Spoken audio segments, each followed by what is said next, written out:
महाराज जी, आप एक श्लोक सुनाइए।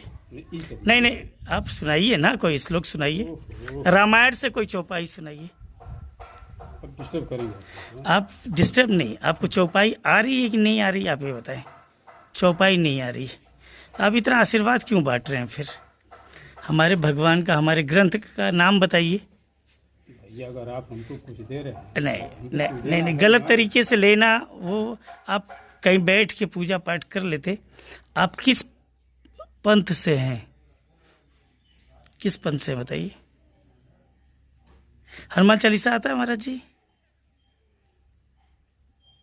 हम लोग घरेलू जोगी हुआ है जैसे। तो क्या जोगी को क्या हनुमान चालीसा नहीं आता है? हम लोग जैसे ये पारिवारिक संसार में क्या हनुमान चालीसा नहीं पढ़ा जाता है महाराज जी? बहुत से पढ़ते हैं। हैं?